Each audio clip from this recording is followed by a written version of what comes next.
जय हिंद साथियों, कैसे हैं आप। सीपी स्मार्ट क्लासेस में मैं आपका स्वागत करता हूं। दोस्तों, जैसा कि आपको पता है कि हम लोग यूनिट फर्स्ट में पढ़ रहे हैं मानव एवं पर्यावरण। तो मानव एवं पर्यावरण हमारा जीके का एक पार्ट है, बहुत ही महत्वपूर्ण है और दोस्तों बहुत ही आसान भी है। अगर आप सही तरीके से इसको पढ़ लेते हैं तो ये आपका जो है जितने प्रश्न होंगे वो सारे प्रश्न आप कवर कर लेंगे असिस्टेंट प्रोफेसर के एग्ज़ाम में। तो दोस्तों मेरा ये प्रयास है कि कोई प्रश्न आपसे न छूटे और हर छोटी से छोटी चीज़ में आपको कवर करके पढ़ाऊँ, ठीक है। तो शुरू करते हैं दोस्तों। आज हमें पढ़ना है मानव एवं पर्यावरण, हमारा टॉपिक है मानव एवं पर्यावरण, ह्यूमन एंड इन्वायरमेंट। इसी के अंतर्गत हम पढ़ेंगे दोस्तों। आज क्या पढ़ेंगे? पर्यावरण की परिभाषा हमने अच्छे से देख ली है दोस्तों, पर्यावरण की डिफिनीशन देख ली, पारिस्थितिकी डिफिनीशन देख ली। आज हम पढ़ेंगे दोस्तों पर्यावरण के प्रकार, ठीक है, किस तरह जो है इसको बांटा गया है अलग अलग तरीके से। तो इसकी संरचना देखेंगे हम और प्रकार देखेंगे। पर्यावरण की संरचना एवं प्रकार, ठीक है, मतलब स्ट्रक्चर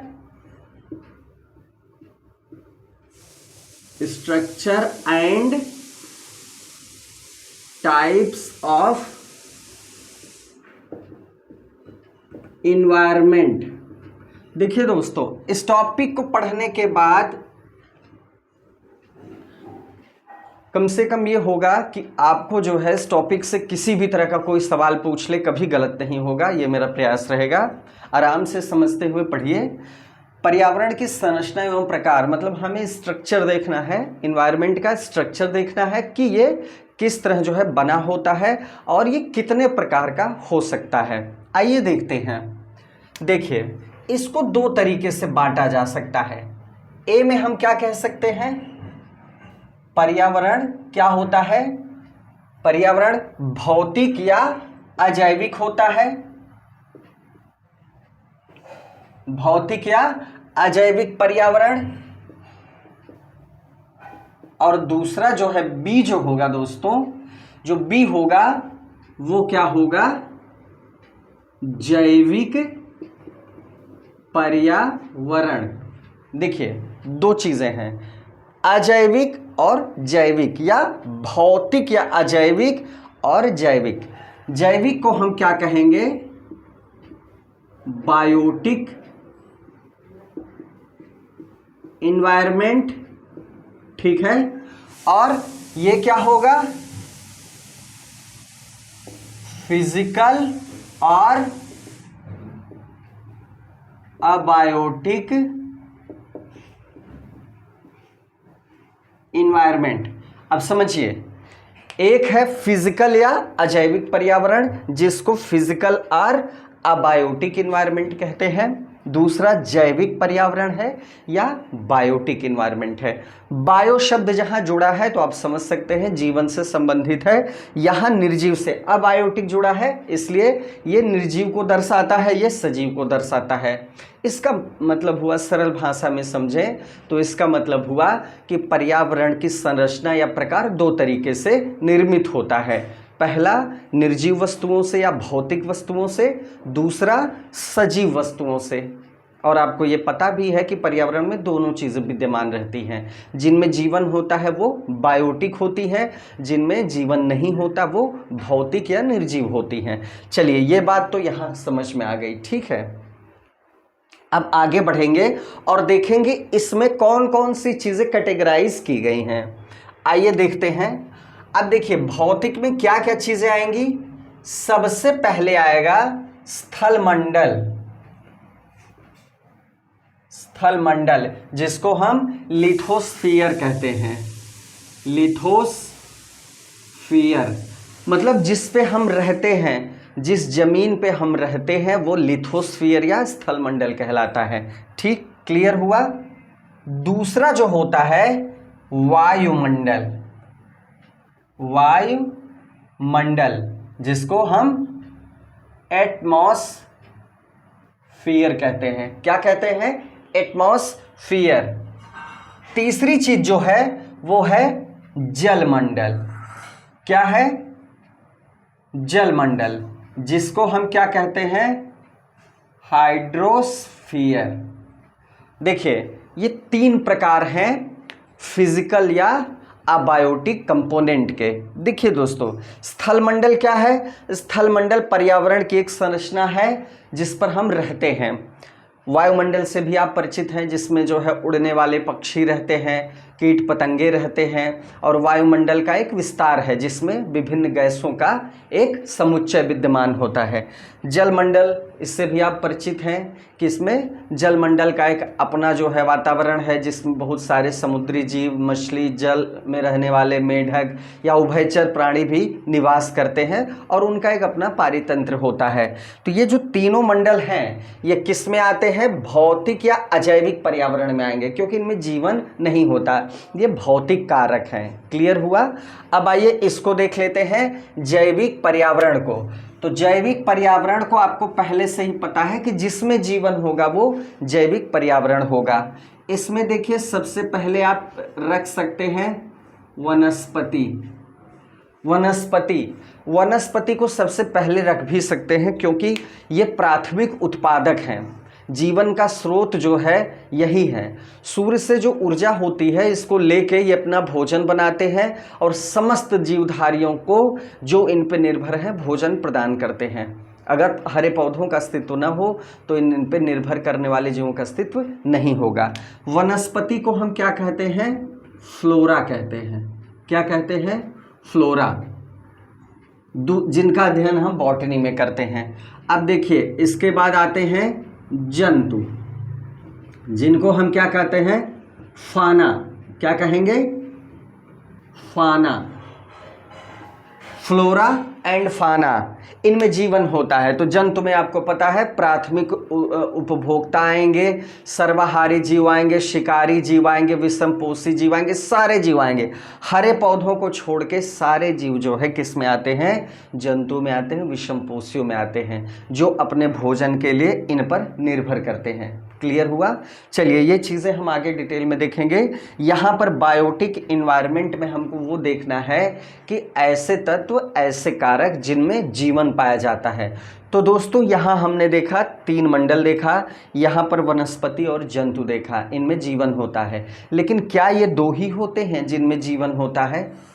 नहीं, एक और कारक होता है जिसमें जीवन होता है। ये बात अलग है कि वो हमें दृष्टिगोचर नहीं होता, वो हमें नहीं दिखता। वो क्या होता है? सूक्ष्म जीव होता है। तीसरा होता है सूक्ष्म जीव, माइक्रोब्स। दोस्तों माइक्रोब्स को भी बायोटिक इन्वायरमेंट में रखा गया है। ध्यान दीजिएगा, सवाल अगर पूछे कि इनमें से कौन बायोटिक इन्वायरमेंट में नहीं है या है, ऐसा कोई भी सवाल हो तो गलत आप नहीं करेंगे। सूक्ष्म जीव भी बायोटिक इन्वायरमेंट में कैलकुलेट किए जाते हैं, इंक्लूड किए जाते हैं, रखे जाते हैं। रीज़न ये है कि ये दिखते भले नहीं हैं लेकिन इनका अस्तित्व है, इनमें जीवन भी होता है और मानव जीवन के लिए बहुत महत्वपूर्ण भी होते हैं। जीवाणु ही होते हैं, सूक्ष्म जीव ही होते हैं, मृतोपजीवी कवक ही होते हैं दोस्तों। जो ये जो प्लांट्स होते हैं या एनिमल्स होते हैं, जब ये मर जाते हैं तो इनके जटिल तत्वों को सूक्ष्म तत्वों में कन्वर्ट कर देते हैं और प्रकृति में मुक्त कर देते हैं। मतलब डीकम्पोजिशन का काम कौन करता है दोस्तों? डीकम्पोजिशन का काम कौन करता है? सूक्ष्म जीव ही करते हैं, माइक्रोब्स ही करते हैं। और दूसरी चीज़, बहुत सारे खाद्य पदार्थ अगर इनकी उपस्थिति ना हो तो आप उनका सेवन ही नहीं कर पाएंगे, उनका स्वाद ही नहीं मिलेगा। दही के बारे में आपको पता है दोस्तों, अगर लैक्टोबैसिलस ना हो तो क्या आप कभी दही का स्वाद पाएंगे? कभी नहीं होगा ऐसा। सिरका हो, दही हो या बहुत सारी ऐसी चीज़ें हो जो इन्हीं के कारण संभव होती हैं। खमीर है, ईस्ट, जब आप जलेबी खाते हैं किस चीज़ का परिणाम होता है? ये खमीर का परिणाम होता है। डबल रोटी आप खाते हैं, मैदे को रात में भिगो दिया जाता है और इसकी वजह से उसमें ईस्ट या खमीर जीव उत्पन्न हो जाता है, जिससे मैदा फूलता है। तभी तो जो है चीनी की चाशनी उसमें भर जाती है जलेबी में। कहने का मतलब ये सब संभव कैसे होता है? सूक्ष्म जीवों की वजह से। तो पूरा समझ में आपको आ गया होगा। बायोटिक या जैविक में कौन कौन चीज़ आएंगी? वनस्पतियाँ आएंगी, जंतु आएंगे, सूक्ष्म जीव आएंगे। और भौतिक में, भौतिक या अजैविक में कौन कौन आएगा? फिजिकल या अबायोटिक इन्वायरमेंट में स्थल मंडल आएगा, वायुमंडल आएगा, जलमंडल आएगा। क्लियर हुआ? क्लियर हो गया? चलिए अब देखिए, ये बात समझ में आ गई कि पर्यावरण की संरचना और प्रकार क्या होता है। आगे बढ़ते हैं।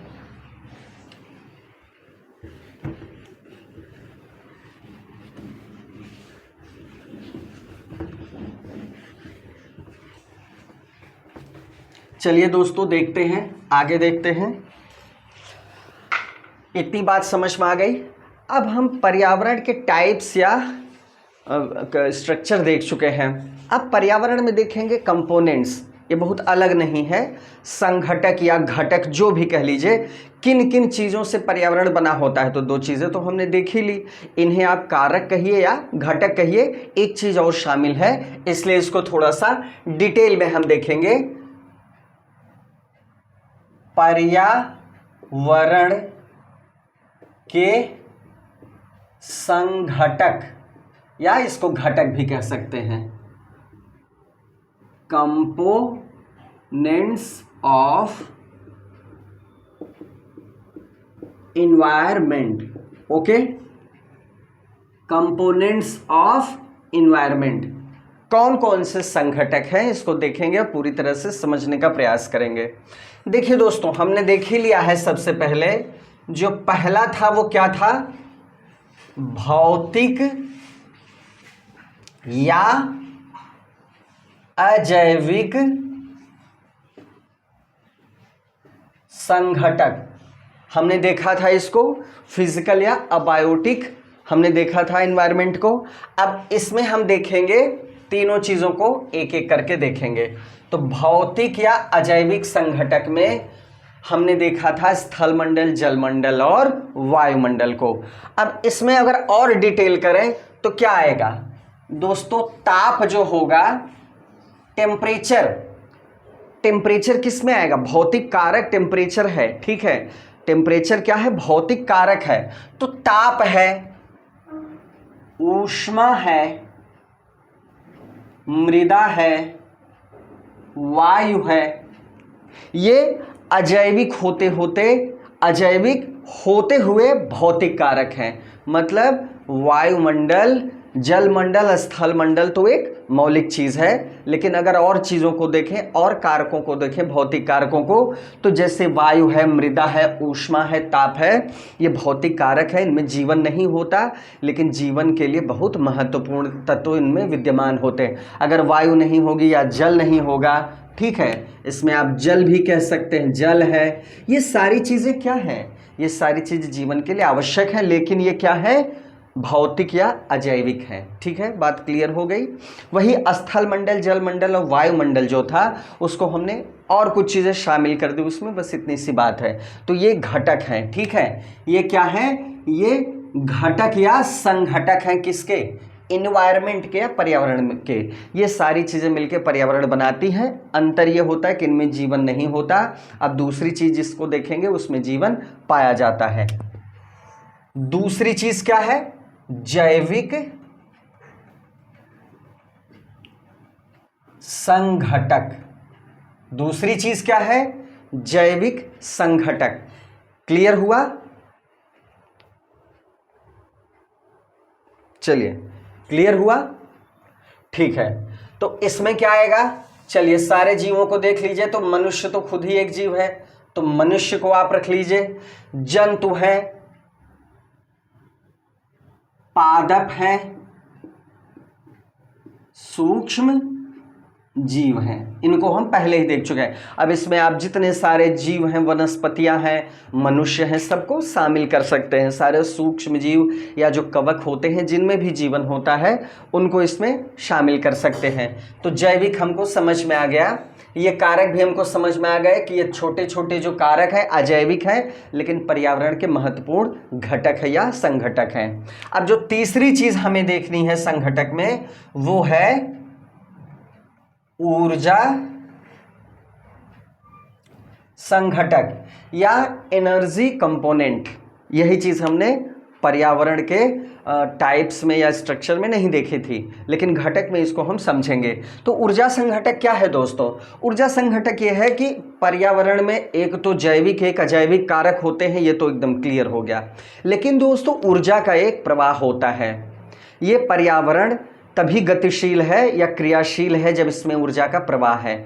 आप कल्पना करिए कि जैविक संघटक तो हमने पढ़ लिया प्लांट्स होते हैं, जंतु होते हैं, लेकिन कल्पना करिए कि अगर सूरज से उसकी विकिरण ऊर्जा इस धरती पे ना आए तो क्या पौधे जो है उसको कार्बनिक ऊर्जा में कन्वर्ट करके या रासायनिक ऊर्जा या कार्बनिक ऊर्जा जो भी आप कह लीजिए उसमें कन्वर्ट करके फोटोसिंथेसिस से प्रोसेस होती है, वो हम आगे देखेंगे, क्या अपना भोजन बना पाएंगे? क्या वो जीवित रह पाएंगे? और क्या वो भोजन संचित करके रख पाएंगे जो प्राथमिक उपभोक्ताओं को उपलब्ध होगा? बिल्कुल नहीं। शाकाहारी जीव तो तुरंत मर जाएंगे। और शाकाहारी जीवों पे भी जो निर्भर करते हैं जीव, जैसे शेर मांस खाता है, तो जब वो शाकाहारी जीव जिनको वो खाता है वो जिंदा ही नहीं रहेंगे क्योंकि पौधों का अस्तित्व नहीं है, तो मांसाहारी जीव भी लुप्त हो जाएंगे। कहने का मतलब पूरा संकट खड़ा हो जाएगा, जीवन का संकट खड़ा हो जाएगा। तो सारी चीज़ें जो है धरी की धरी रह जाएंगी बिना ऊर्जा के। ऊर्जा आवश्यक होती है। ऊर्जा का सबसे बड़ा स्रोत क्या है? सूर्य है।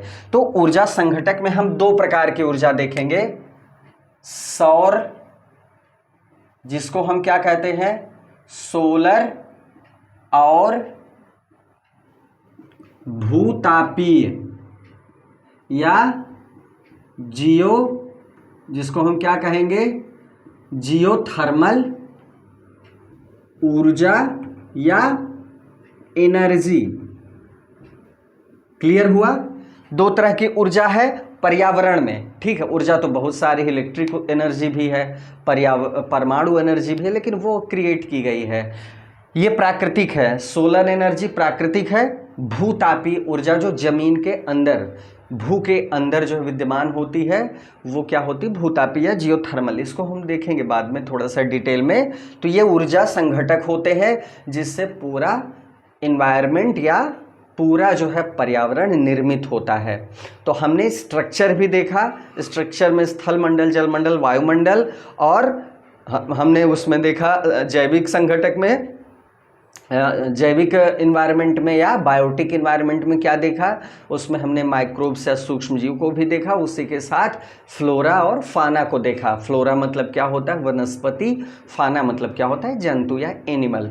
तो ये सारी चीज़ें हमने देखी स्ट्रक्चर एंड टाइप में। यहाँ पर हमने कंपोनेंट्स, मतलब मैक्सिमम कंपोनेंट्स क्या हो सकते हैं जिससे मिलकर एक इन्वायरमेंट क्रिएट होता है। तो वो क्या होता है? भौतिक या अजैविक संघटक जिसमें ताप है, टेम्परेचर है, हीट है, सॉइल है, एयर है, वाटर है, ये सारी चीज़ें मिलके क्या बनाती हैं? भौतिक या अजैविक कंपोनेंट्स बनाती हैं।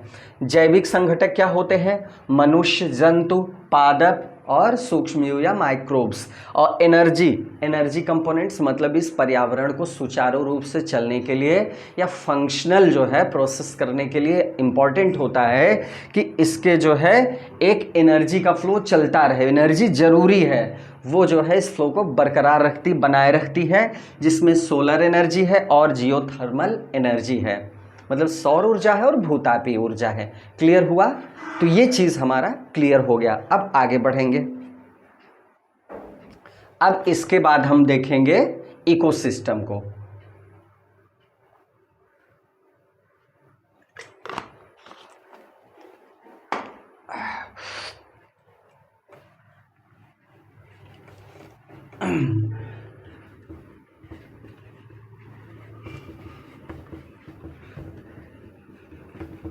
आइए देखेंगे बहुत ही इंपॉर्टेंट टर्म।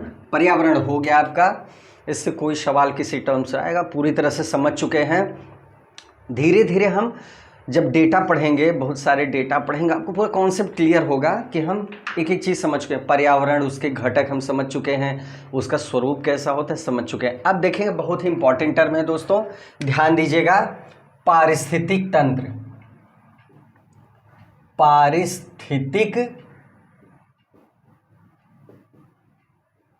तंत्र, ठीक है, या इसको हम कहेंगे या पारितंत्र, दोनों शब्द इस्तेमाल होता है, दोनों शब्द का प्रयोग होता है। ये क्या होता है अच्छे से समझने का प्रयास करिए। कहीं कहीं पारितंत्र होता है, कहीं कहीं लिखा होता है पारिस्थितिक तंत्र, दोनों एक ही होता है। दोनों की इंग्लिश क्या होती है? इकोलॉजिकल सिस्टम, इकोलॉजिकल, ठीक है, इकोलॉजिकल सिस्टम और इकोसिस्टम, बस सिंपल, दोनों एक ही मतलब है, इको सिस्टम। क्लियर हुआ? अब इसको समझते हैं यह है क्या। बहुत बार सुना है, हमने देखा है, जब भी हम इन्वायरमेंट पढ़ते हैं, इकोलॉजी टॉपिक पढ़ते हैं, पारितंत्र है क्या। बहुत सरल भाषा में समझने का प्रयास करिए। देखिए एग्जाम पॉइंट ऑफ व्यू से जो पॉइंट इंपॉर्टेंट है वो पहले समझ लीजिए। सवाल पूछा जाता है, सीधे सीधे सवाल जब पूछा जाता है, इस टॉपिक से सवाल बनता है, क्या पूछा जाता है? इस शब्द का प्रयोग किसने किया? पारितंत्र या पारिस्थितिकी तंत्र शब्द का प्रयोग किसने किया? जैसे हमने इकोलॉजी जब पढ़ा, हमने जब पारिस्थितिकी पढ़ा तो हमने देखा था कि शब्द का प्रयोग किसने सबसे पहले किया, कब किया, ये देखा था। और इकोलॉजी, उसका दोनों भाग हमने अलग अलग करके देखा। तो चलिए वो आप पढ़ चुके हैं। यहाँ पर देखेंगे हम 1935 में एजी टेंसले, दोस्तों ये पॉइंट्स जरूर नोट करिएगा। पॉइंट्स जो है या तो स्क्रीनशॉट ले लीजिए या तो एक माइंड मैप बना के आप इसको जो है शॉर्ट नोट्स बना सकते हैं बुलेट फॉर्म में, क्योंकि पॉइंट्स भूल जाएगा, कॉन्सेप्ट आपको समझ में आ जाएगा, लेकिन जो भी पॉइंट्स हों उनको थोड़ा सा शॉर्ट फॉर्म में अपने शब्दों में आप बना लीजिए, फ़ायदा मिलेगा रिवीजन में। एजी टेंसले ने इसका प्रयोग किया था। 1935 में एजी टेंसले ने सर्वप्रथम इस शब्द का प्रयोग किया, ठीक है। एजी टेंसले वो व्यक्ति थे जिन्होंने सबसे पहले इसका प्रयोग किया। तो याद कर लीजिए, लिख लीजिए, 1935 में सबसे पहले एजी टेंसले ने प्रयोग किया था। अब इसकी डिफिनीशन देखेंगे, ठीक है। जीवधारी आपस में, ठीक है दोस्तों, देखिए इस पर्यावरण में जीवधारी रहते हैं, तो जीवधारी आपस में भी अंतः क्रिया करते हैं। जैसे छोटी सी चीज़, घास क्या है? जीव ही है, प्लांट में आता है, फ्लोरा में आता है। बकरी क्या है? जीव है, फाना में आता है, जंतु में आता है। अगर बकरी जो है या गाय घास को खाती है तो एक अंतःक्रिया ही है, मतलब भोजन के साथ उसका संबंध है, वो उसको खाती है। और भी जानवर हैं वो एक दूसरे को खाते हैं, या उनको खाते हैं, या तो शिकार, या तो वो भक्षक हैं या तो भक्ष हैं, ठीक है। बात समझ में आई? एक दूसरे से आपस में जो है अंतःक्रिया करते हैं। अगर एक जाति के जीव हैं तो आपस में रिप्रोडक्शन प्रोसेस भी होती है, जनन प्रक्रिया भी होती है, समूह की भी प्रक्रिया होती है। एक प्रजाति के जीव एक साथ रहते हैं, एक तरह की घास आपको अधिकतर एक जगह देखने को मिलती है।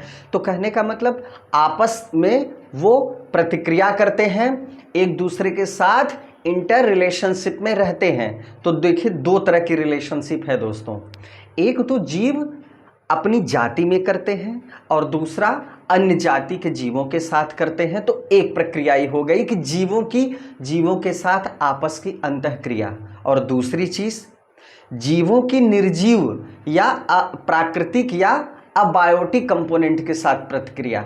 जैसे कहने का मतलब आप समझिए कि अगर कोई बायोटिक कंपोनेंट है, जैसे मनुष्य है, अब मनुष्य अगर पहाड़ पे जो है तोड़ के अपना घर बना रहा है, तो पहाड़ या पर्वत क्या है या पत्थर क्या है, स्टोन क्या है दोस्तों? स्टोन जो होता है ये क्या होता है? ये अबायोटिक कंपोनेंट है जिसमें जीवन नहीं होता, लेकिन पृथ्वी का एक महत्वपूर्ण भाग है। एक तत्व है, लेकिन जीवन में इसका महत्व है। हर तत्व का जीवन के लिए महत्व है। जल हो, पहाड़ हो, मृदा हो, अगर मृदा ना हो तो जीवन कैसे उत्पन्न होगा, पौधे कैसे अपना भोजन बनाएंगे, कैसे अंकुरित होंगे। तो कहने का मतलब आप समझ पा रहे हैं, मनुष्य या जीव जो है भौतिक तत्वों के साथ भी प्रक्रिया करते हैं। जल के साथ भी उनका संबंध है, वायु के साथ भी उनका संबंध है, मृदा के साथ भी संबंध है, तापमान के साथ भी उनका संबंध है। तो इसका मतलब दो तरह के संबंध होते हैं पारितंत्र में। कौन कौन से? जीवधारियों का जीवधारियों के साथ आपस में संबंध, और जीवधारियों का प्राकृतिक वातावरण के साथ या भौतिक वातावरण के साथ संबंध। बिल्कुल सिंपल है। यही अंतःक्रिया, यही क्या है, पारितंत्र का निर्माण करती है। अब देखिए ये क्या है, पृथ्वी के किसी क्षेत्र में, पृथ्वी के किसी क्षेत्र में, कोई भी क्षेत्र हो। अब ये आपने समझ लिया कि उसमें अंतःक्रिया होगी दो तरह की, जीवधारियों की जीवधारियों के साथ, और जीवधारियों की निर्जीव या भौतिक कारकों के या भौतिक घटकों के साथ। ये जहाँ पर होती है वो एक पारितंत्र का निर्माण करती। कोई भी विशेष क्षेत्र हो सकता है। अभी हम उदाहरण देखेंगे तो आपको एकदम क्लियर हो जाएगा। पृथ्वी के किसी क्षेत्र में समस्त जैविक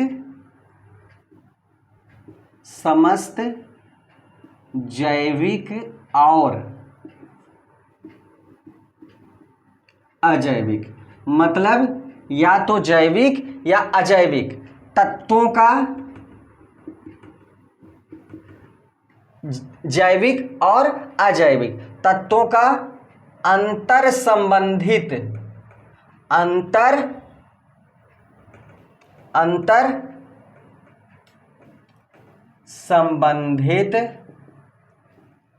समुच्चय क्या है, पारितंत्र है। अब देखिए थोड़ा सा आपको कठिन लग रहा होगा, लेकिन ऐसा कुछ भी नहीं है। ठीक है, ऐसा कुछ भी नहीं है, इसमें कठिन जैसा कुछ नहीं है। आप समझिएगा, पृथ्वी के किसी क्षेत्र में समस्त जैविक और अजैविक तत्वों का अंतर संबंधित समुच्चय पारितंत्र है। इसका मतलब अंतर संबंधित मतलब इंटर रिलेटेड, एक दूसरे से संबंधित। समुच्चय मतलब समूह, मतलब जो भी जैविक या अजैविक तत्वों का, कारकों का आपस का समूह होता है किसी भी क्षेत्र में, वो क्या निर्माण करता है, एक पारितंत्र का निर्माण करता है या पारिस्थितिकी तंत्र का निर्माण करता है। दोनों एक ही बातें हैं। अब जैसे उदाहरण के लिए दोस्तों हम समझते हैं, मान लीजिए एक तालाब है, छोटा सा तालाब है। ठीक है, जैसे देखेंगे एक छोटा सा तालाब, एक पारितंत्र कहा गया कि किसी भी क्षेत्र में पृथ्वी के। तो पारितंत्र देखिए, सबसे छोटा और सबसे बड़ा, दोनों उदाहरण मैं आपको बता रहा हूं, आपको बहुत अच्छे से समझ में आ जाएगा। एक गौशाला है, ठीक है, या तालाब कह लीजिए छोटा सा, और एक है जीव मंडल, इसको हम कहेंगे बायोस्फीयर। अब समझिए, पारितंत्र की या पारिस्थितिक तंत्र की परिभाषा तो हमने देख ली कि पृथ्वी का कोई भी ऐसा क्षेत्र जिसमें जैविक और अजैविक, अब मैं जब जैविक और अजैविक बोलूंगा तो उम्मीद है आप समझ रहे होंगे, जैविक और अजैविक कारकों का अंतर संबंधित समुच्चय, मतलब जैविक और अजैविक जो कारक होते हैं या तत्व होते हैं, उनका एक साथ आपस में जुड़ा हुआ समूह, या ऐसा समूह जो एक दूसरे से आपस में अंतःक्रिया करता है, प्रतिक्रिया करता है, अंतर संबंधित रहता है, वो क्या निर्माण करता है, पारितंत्र का। अब देखिए कैसे, गौशाला या तालाब में क्या है, एक छोटा सा, ये एक छोटा पारितंत्र का उदाहरण है, छोटा पारितंत्र। ये क्या है, सबसे बड़ा पारितंत्र। ये क्या है दोस्तों, सबसे बड़ा पारितंत्र। ध्यान दीजिएगा, सबसे बड़ा पारितंत्र गौशाला है। अब गौशाला में अगर आप जाते हैं, आपके घर पे एक गौशाला है जिसमें गाय बंधी है, गाय को बाहर निकाल के गौशाला में आप खड़े होते हैं। गौशाला का अध्ययन करिए दोस्तों, गौशाला में क्या क्या चीज़ें हैं। वहाँ पर वायु आ रही है, इसका मतलब एक भौतिक तत्व की उपस्थिति है वायु की। वहाँ पर मान लीजिए अगर पानी गिरा हुआ है या जानवरों के मूत्र की वजह से वो गीला है तो जल की उपस्थिति है। तीसरी चीज़ वहाँ सॉइल है, मृदा है, जाहिर सी बात है वो खाद के रूप में परिवर्तित भी हो गई है। ये चीज़ें क्या है, 3 उदाहरण मैंने लिया, ये तीनों क्या है, भौतिक तत्व हैं, भौतिक घटक हैं जो हमने देखे, जिनमें जीवन नहीं होता लेकिन ये जीवन के लिए आवश्यक होते हैं। जल मिला हमें, हमें मृदा मिली, हमें वायु मिली, तो ये भौतिक या अजैविक कारक हो गए। उस छोटे से पारितंत्र की बात कर रहा हूँ गौशाला की। और दूसरी बात क्या, अगर आप वहां देखेंगे तो छोटे मोटे कीड़े मकोड़े आपको मिलेंगे।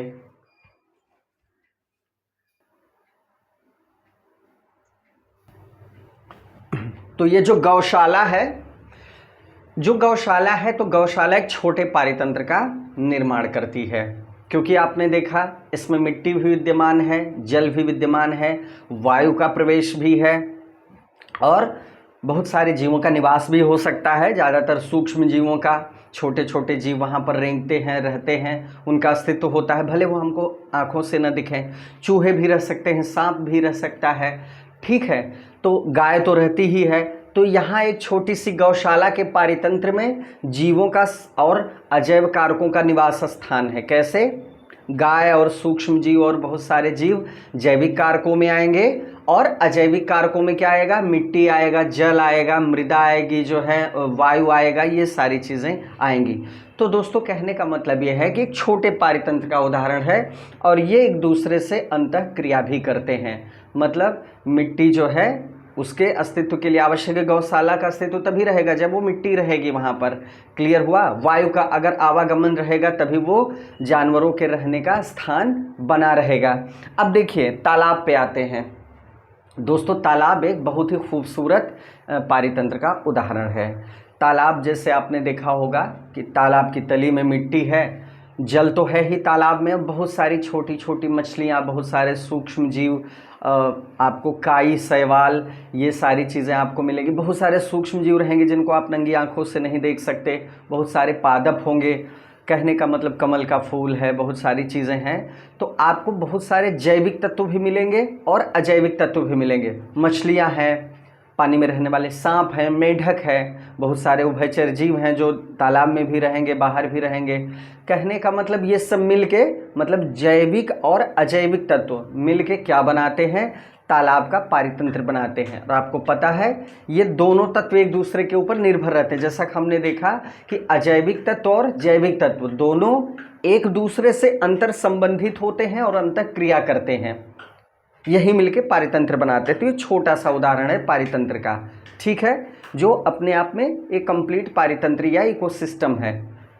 अब चाहे भोजन हो, चाहे और छोटी ज़रूरतें हो, उसके लिए वो निर्भर रहते हैं। तालाब में देखिए दोस्तों ऑक्सीजन खुली होती है जिससे वो श्वसन करते हैं।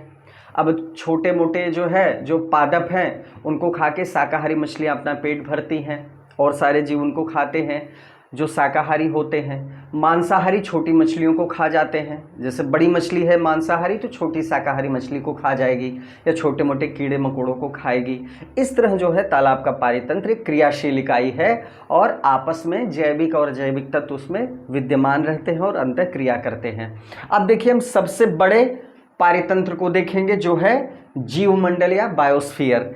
ये है क्या दोस्तों, स्थल, जल और वायुमंडल को मिला के समस्त क्षेत्र जहाँ भी जीव निवास करते हैं या जहाँ तक भी जीवों के मिलने की संभावना है, भले वो हमें दिखे या ना दिखे।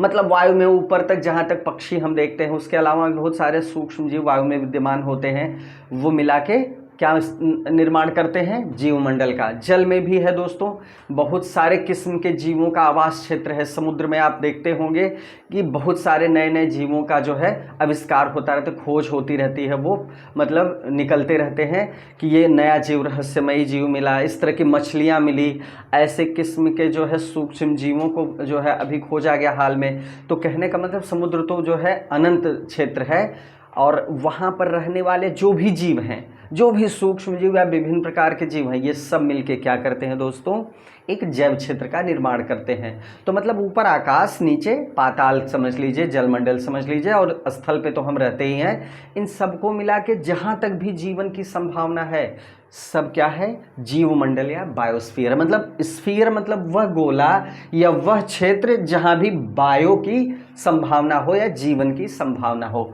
तो ये सबसे बड़ा पारितंत्र है। पारितंत्र क्यों है?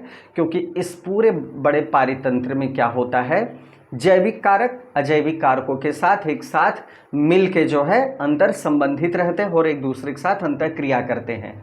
ये आपने पढ़ा ही है, क्योंकि सजीवों के लिए भी अजैव कारकों का भी एक अपना महत्व है, चाहे वो वायु हो, चाहे जल हो, चाहे सॉइल हो, उनका अस्तित्व भी जीवन के लिए आवश्यक है। तो एक दूसरे से अंतर संबंधित होते हैं।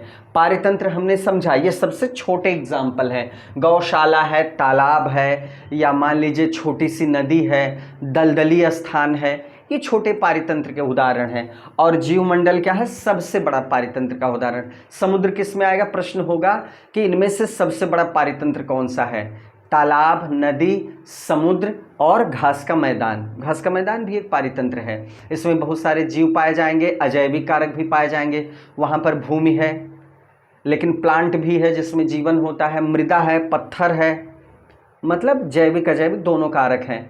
और एक उसमें जो है आपके ऑप्शन में होगा समुद्र। तो समुद्र सबसे बड़ा पारिस्थितिकी तंत्र है जिसमें जीवन संभव है और जिसमें जैविक और अजैविक कारक मिलके एक दूसरे के साथ अंतःक्रिया करते हुए रहते हैं। बिल्कुल सिंपल।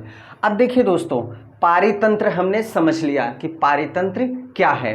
हमने ये भी देखा कि सबसे पहले शब्द का प्रयोग किसने किया, कब किया, और पारितंत्र एक्चुअली है क्या, हमने उदाहरण भी देख लिया। अब दोस्तों जो हमको देखना है, अब हम क्या पढ़ेंगे, पारितंत्र के घटक। जैसे हमने पर्यावरण पढ़ा था, उसके घटक देखे थे। आइए पर्यावरण के पारितंत्र के घटक देखेंगे। पारितंत्र के घटक, पारितंत्र के घटक, कंपोनेंट्स ऑफ इकोसिस्टम या कंपोनेंट्स ऑफ इकोलॉजिकल सिस्टम। चलिए आइए देखते हैं। अब इसमें भी वही होगा दोस्तों, अजैविक, दूसरा जैविक और तीसरा ऊर्जा। तो इसको डिटेल में नहीं जाएंगे क्योंकि पारितंत्र पर्यावरण में बहुत डिफरेंस नहीं है। पर्यावरण बहुत विशद अर्थ में है, पारितंत्र एक क्रियाशील इकाई के रूप में है जहां अजैविक और जैविक कंपोनेंट्स एक दूसरे के साथ अंतःक्रिया करते हैं। तो समझने का प्रयास करिए, पारितंत्र भी इन्हीं तीनों चीज़ों से मिलकर बना होता है। अजैविक तत्व होंगे, जैविक होंगे, ऊर्जा संघटक होंगे। तो इनके बारे में आप अच्छे से समझ चुके हैं। आगे बढ़ते हैं, आगे देखते हैं हम। अब दोस्तों जैविक घटक, हम शुरू करेंगे जैविक से। पारितंत्र के घटक में हम सबसे पहले जैविक से शुरू करते हैं। सबसे पहला हम देखेंगे जैविक, जैविक संघटक या biotic component. Biotic component, biotic component है क्या, इसको समझेंगे। दोस्तों ये तो आपको पता ही है कि इसमें जिनमें जीवन है वही शामिल किए जाएंगे। अब इसको समझने का प्रयास करिए, इसमें क्या क्या चीज़ें आती हैं उनके बारे में थोड़ा सा जानने का प्रयास करिए ताकि किसी तरह का सवाल आप हैंडल कर सकें। जैविक संघटक मतलब वो संघटक या वो घटक, वो कारक जिनमें जीवन पाया जाता है। इसमें 3 प्रकार के होते हैं, आपको पता है कौन कौन से घटक होते हैं।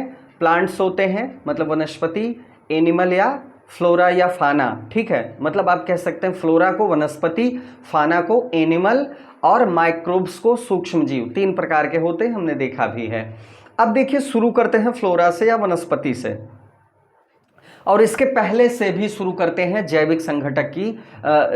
जैविक संघटक का अस्तित्व रह कैसे पाएगा, वहां से शुरू करते हैं। देखिए दोस्तों, सूर्य जो होता है वो ऊर्जा का सबसे बड़ा स्रोत है। वहाँ से विकिरण ऊर्जा धरती पे आती है। उस विकिरण ऊर्जा को रासायनिक ऊर्जा के रूप में या कार्बनिक ऊर्जा के रूप में पौधे ग्रहण करते हैं।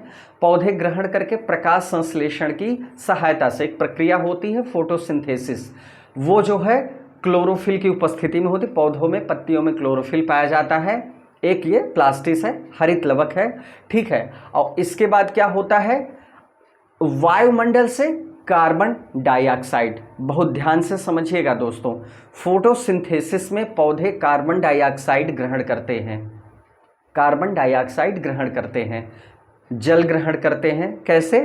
धरती के अंदर से जल जो है जड़ों के माध्यम से वो ग्रहण करते हैं।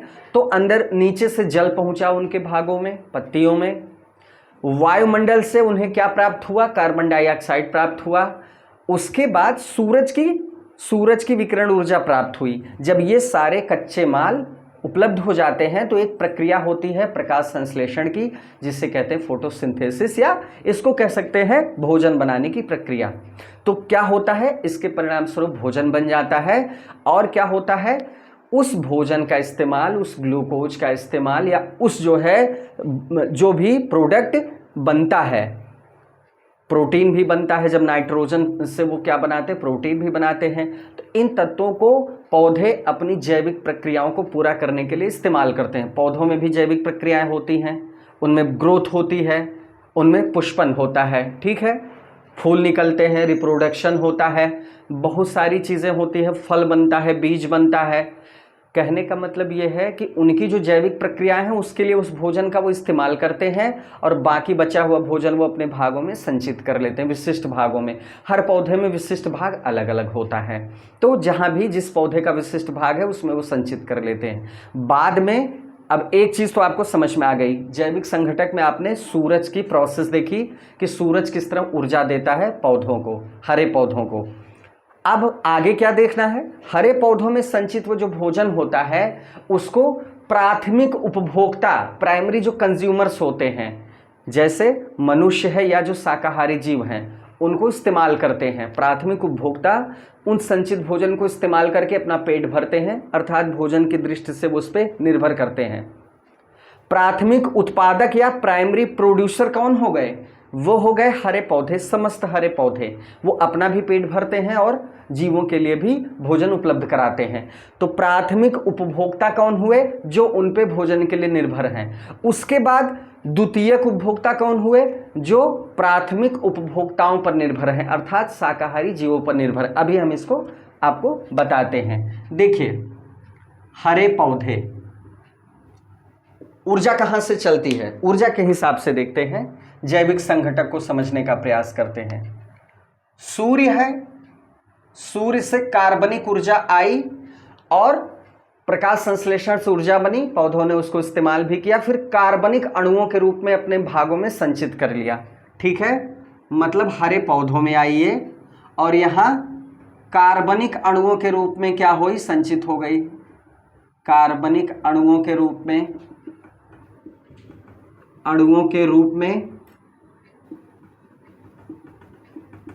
संचित हो गई। क्लियर हुआ? ठीक है। अब हरे पौधों से इनको क्या कहेंगे? हरे पौधों को क्या कहेंगे? ये हैं प्राइमरी प्रोड्यूसर्स या प्राथमिक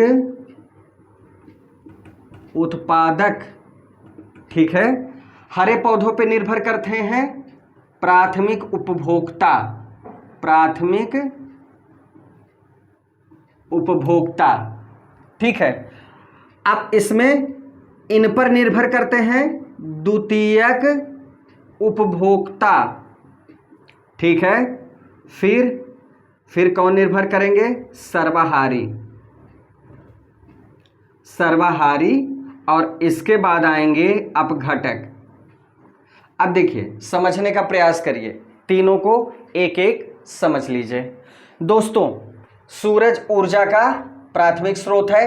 हरे पौधे प्रकाश संश्लेषण से इस ऊर्जा को इस्तेमाल करते हैं और अपना भोजन बनाते हैं, बचा हुआ भोजन संचित कर लेते हैं, इसलिए ये प्राथमिक उत्पादक कहलाते हैं। ये मतलब सबसे पहले ऊर्जा का उत्पादन यही करते हैं धरती पे। अब इन पे निर्भर करते हैं देखिए ये क्या होंगे, उपभोक्ता होंगे, इनको हम क्या कहेंगे, उपभोक्ता।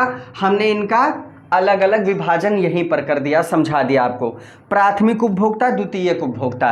प्राथमिक उपभोक्ता जो होंगे इनको हम क्या कहते हैं दोस्तों, शाकाहारी कहते हैं, ठीक है। और द्वितीयक जो होंगे इनको हम क्या कहेंगे, मांसाहारी, ठीक है। शाकाहारी जो होते हैं वो पौधों के भागों को खाते हैं, मांसाहारी शाकाहारियों को खाते हैं। और जब ये सारे मृत हो जाते हैं, चाहे वो शाकाहारी जीव हो, चाहे मांसाहारी जीव हो, चाहे वो सर्वाहारी जीव हो जो सबको खाते हैं, चाहे वो पौधे ही हो, जिनमें भी जीवन होता है, जब वो मृत हो जाते हैं, ऐसे जीव जो मृत हो जाते हैं उनका अपघटन या डीकम्पोजिशन या छोटे छोटे टुकड़ों में तोड़ना या सड़ाने का काम मृतोपजीवी कवक या जीवाणु करते हैं। जैसे आपने देखा प्लांट का या पौधे का कोई भाग जमीन में गिर जाता है, कुछ दिन बाद वो सड़ के खत्म हो जाता है। उसी तरह सजीव भी जो मृत हो जाता है, जीवन उनमें खत्म हो जाता है। जैसे गाय है, भैंस है, जानवर है, आप किसी खेत में देखते हैं वो मृत जो है रहते हैं, मृत शरीर उनका कुछ दिन में अपने आप खत्म हो जाता है। क्यों?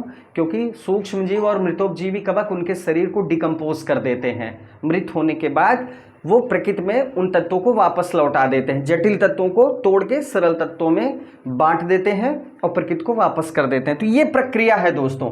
जैविक में सूर्य है, हरे पौधे हैं, उपभोक्ता आएंगे जिसमें दो तरह के उपभोक्ता हैं, तृतीयक भी उपभोक्ता होते हैं, उसको हम खाद्य श्रृंखला में देखेंगे। फिर सर्वाहारी होंगे, लास्ट में जो माइक्रोब्स जिनको हमने कहा था कि वो भी जो है जैविक संघटक में आते हैं।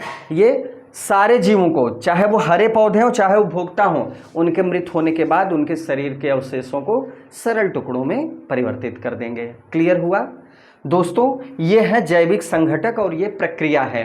अब कहीं से कोई सवाल पूछेगा कौन किस पे निर्भर है, कौन सा क्रम है, आप पूरी तरह से बता देंगे। ऊर्जा का क्रम भी आपने देख लिया, सबका अपना काम भी देख लिया। तो इस तरह जो है यहीं तक, और उम्मीद है पूरी तरह से आपको समझ में आया होगा। कोई समस्या है तो कमेंट करें दोस्तों। आज के वीडियो में बस इतना ही, मिलते हैं नेक्स्ट वीडियो में, तब तक के लिए जय हिंद।